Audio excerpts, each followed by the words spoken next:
유튜브로 읽는 박정희 전기 12권 부마 사태의 전후 김영욱이란 시한폭탄.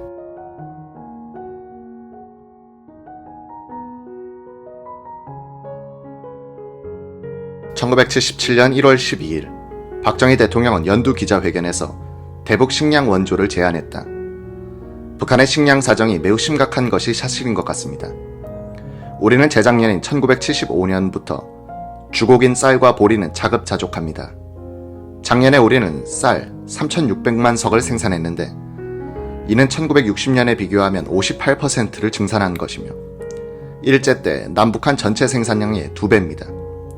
금년 말에 가면 쌀이 1,175만 석, 보리가 1,145만 석 정도 남습니다. 북한 측에서 받겠다고 한다면 상당량을 지원할 용의가 있습니다.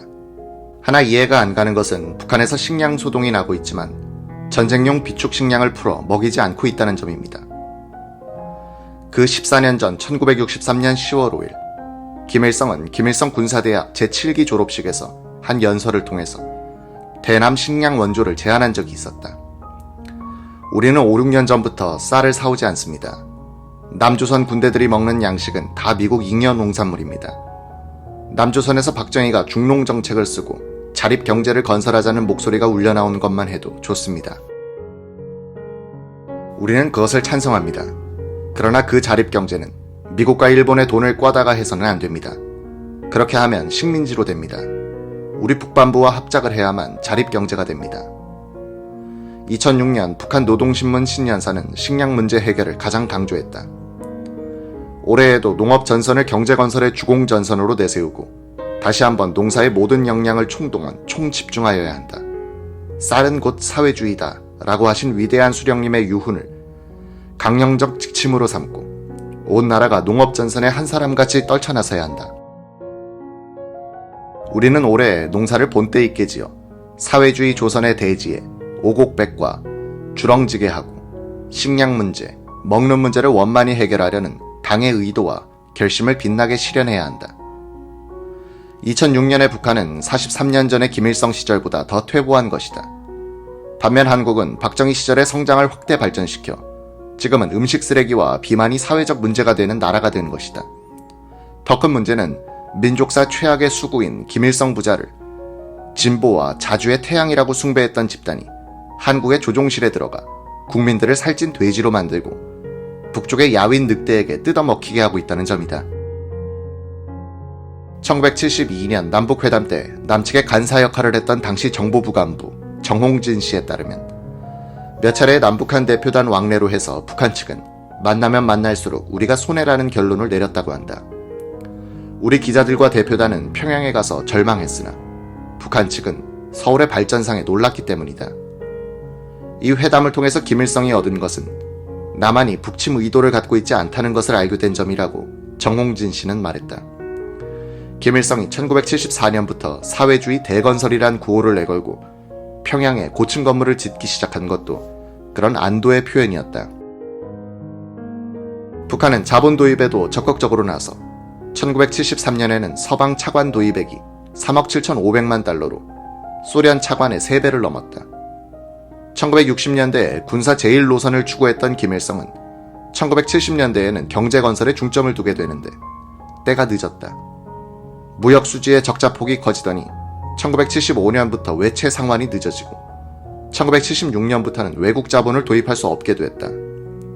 더구나 이 시기에 김정일을 후계자로 내세우기 위해서 사상 통제를 강화함으로써 경제 건설의 절대 조건인 사회의 자율성과 창발성이 약화됐다.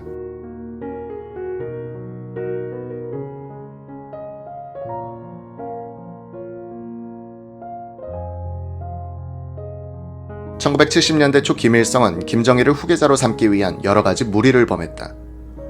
김일성은 김정일을 위해서 당과 군에 대한 통제를 더욱 강화했고 김정일은 김일성을 위한 신격화 작업을 지휘함으로써 부자 간에 북한 체제를 경직화시키는 상승작용이 일어났던 것이다.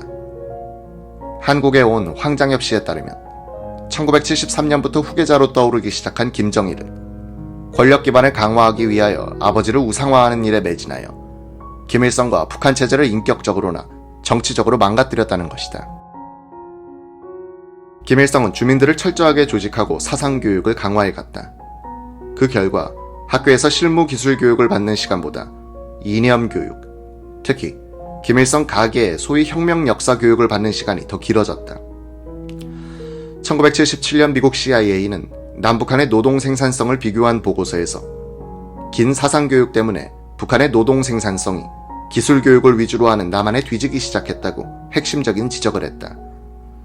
1970년대 북한 정권은 산업사회에 적응할 수 없는 무능한 충성분자만 양성하고 있었고, 그 결과는 1980년대 이후 경제 파탄으로 나타난다. 반면 박정희 정부는 몸집이 커지는 경제를 바탕으로 1974년부터 전력 증강 사업을 추진함으로써 남북한 군비 경쟁을 본격적으로 시작해 1976년부터는 국방비 지출에서도 북을 앞서기 시작했다. 1966년부터 1970년 사이 남한은 10.4%, 북한은 5.8%의 연평균 경제 성장률을 기록했으나 1971년부터 1975년 사이엔 남한은 연평균 9.7%, 북한은 2.3%에 그쳤다. 한국은 1970년대 후반기부터 중화학공업, 새마을 사업, 중동 건설시장 진출의 과일을 따먹기 시작했다. 이 해부터 중동 건설시장에서 벌어들인 달러로 중동에서 사오는 원유값을 지불하고도 남게 됐다. 하지만 1970년대 후반기에 마냥 행복했던 것은 신이 된 김일성이었고, 쫓기고 있던 것은 한국을 선진국 문턱까지 끌어올리려고 고민하던 박정희였다. 김일성은 여유있게 60대 후반을 보내고 있었고, 1977년에 만 60세가 된 박정희는 미국 카터 행정부와 언론으로부터 집중 포화를 맞고 있었다. 재앙은 축복처럼 오고 축복은 재앙처럼 오는 수도 있는 모양이다.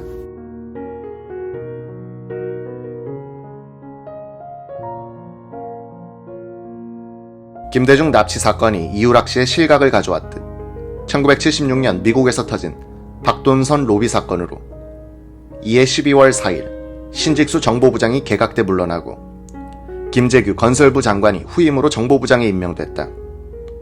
박 대통령이 3년 뒤 자신의 생명을 앗아갈 인사를 한 것인데, 그 인사의 요인이 한미 갈등이었다는 것이 매우 상징적이다. 주로 미국의 국회의원들을 상대로 금품과 이권을 뿌렸다는 박동선 사건 자체는 김영욱과 이우락 부장 시절에 그 씨가 뿌려졌으므로 신 부장의 책임이라 할 수 없었다. 박동선 씨의 신분이 미국의 언론에 의해 노출되자 우리 정부에선 김한조란 재미동포를 새로운 로비스트로 기용했다. 그는 수십만 달러의 자금을 지원받아 미국 내의 여론을 친정부적으로 돌려놓는 일을 맡게 됐던 것이다. 백설작전으로 불린 이 공작에서 돈의 사용처에 따른 여러 가지 말썽이 생겼다.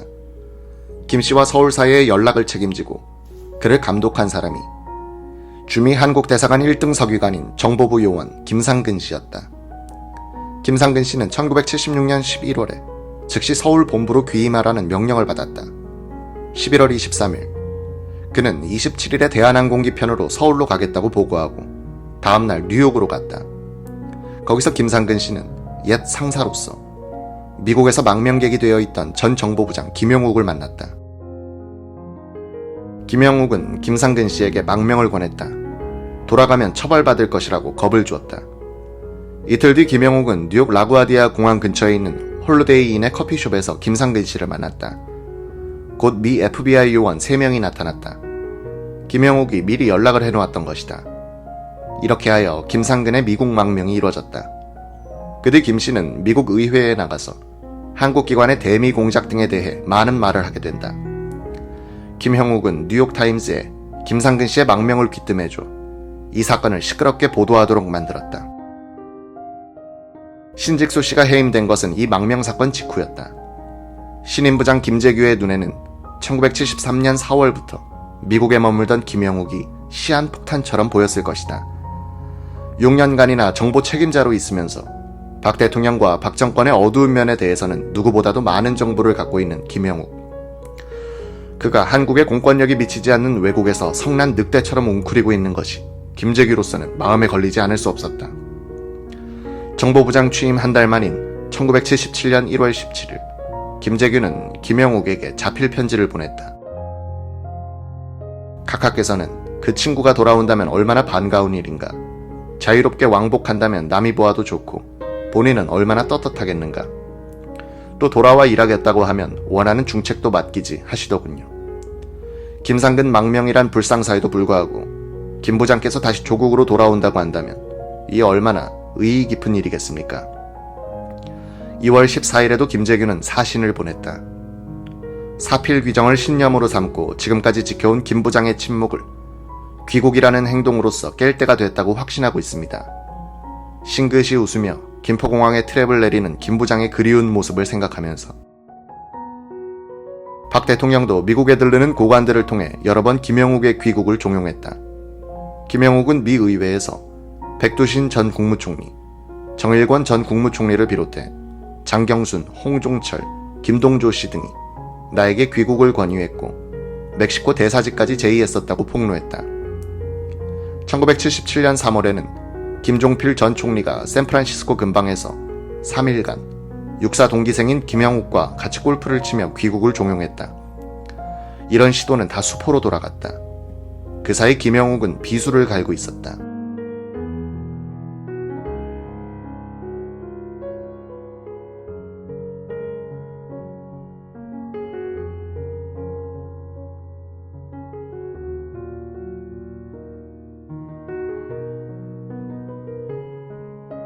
(1977년 6월 2일) 김영욱은 뉴저지의 어느 모텔에서 뉴욕타임즈의 아시아 문제 전문 기자인 리처드 헬로란과 단독 회견을 가졌다.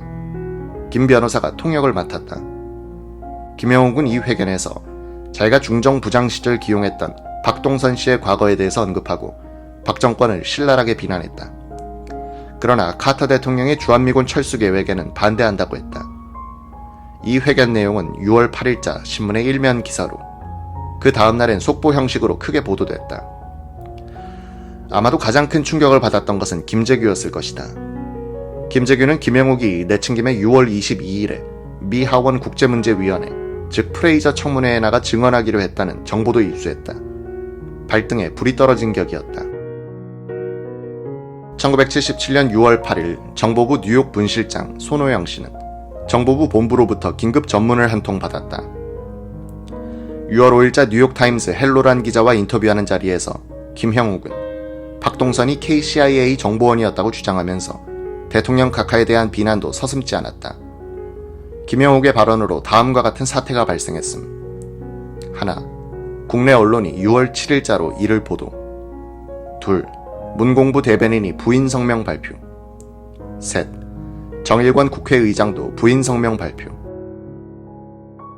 기관은 문제된 기사의 내용을 상세하게 파악하고 앞일에 대처하도록 할 것. 6월 17일에 손호영 씨는 서울정보부 본부로부터 중요한 연락을 받았다. 전문은 민병권 무임소장관이 6월 17일 TWA 904편으로 서울을 출발, 다음날 뉴욕 케네디 공항에 도착할 것이라고 전했다. 민 장관의 방미 목적은 김영욱에게 정부의 입장을 알림으로써 그의 오류를 수정할 수 있는 마지막 기회를 주려는 것이라고 했다. 민병권 장관은 김영욱의 고향 및 군 선배였다. 6월 20일 오후 손 씨는 정보부로 장문의 긴급 전문을 보내 두 사람의 대화를 보고했다. 민 장관은 19일 오후 4시부터 9시 30분 사이에 알파인 골프하우스에서 김영욱을 만났음. 참석자는 7명. 민 장관, 김형욱 부부, 류영수 부부, 백태하 부부. 하나, 김영욱은 문제를 일으키게 된 동기에 대해서 이렇게 얘기했음. 가. 한국에 있을 동안 박 정권 측에서 나를 아주 냉대했다. 집을 수색했고 나를 체포하려는 기미가 보여서 미국으로 달아난 것이다. 나. 미국에서도 모두가 나를 멀리했다. 처와 아들의 여권을 신청했더니 거절당했다. 이런 상황에서 귀국하라는 것은 잡아넣겠다는 의도가 아닌가. 라. 미국의 기관들은 나로부터 정보를 빼내려고 애썼고 프레이저 의원은 2년 전부터 나에게 청문회에 나오도록 계속 요청했으나 이에 응하지 않았었다. 마. 그들은 확인도 하지 않고 나를 반역자라고 매도하고 있다. 이것이 나의 결심을 촉발시켰다. 둘. 김영욱은 이어서 고향 선배인 민 장관이 일부러 미국까지 온 데 대해 감사했음. 그리고 두 가지 질문을 했음. 가. 나에 대한 대통령 각하의 감정은 어떠한가? 나. 나에 대한 요구사항은? 셋. 민 장관은 다음과 같이 대답했음. 가. 박 대통령은 여러 사람으로부터 보고를 받고 있다. 과연 그가 이럴 수가 있을까? 라면서 지금도 당신이 그런 일을 했다고는 믿으려 하지 않고 있고 유감을 감추지 못하고 있다. 이런 감정을 감안할 때 만약 당신이 대통령과 같게 편지를 써서 과거의 행동을 사과하고 앞으로는 반국가적인 언동을 하지 않겠다고 약속하면 각하는 모든 것을 잊어버릴 것이다. 이런 상황에서 한국으로 돌아오는 것이 거북하다면 첫째, 청문회에 나가지 말 것. 둘째, 제3국으로 가서 당분간 살아줬으면 좋겠다. 첫째 요구를 들어주기 어렵다면 출석을 2주간만 연기해달라. 청문회에 다시 나가더라도 국가 원수에 대한 언급만은 일절 피해달라. 그렇게 하면 미국 수사기관의 기분도 크게 상하게 하지 않을 수 있을 것 같다. 넷, 김영욱은 위와 같은 선에 따라 다음과 같은 문답을 주고받았다. 김, 그렇게 하면 나의 체면이 손상되지 않겠습니까? 민, 조국을 배반하는 것보다는 낫지. 자, 이제 어떻게 할까? 김, 다시 만나죠.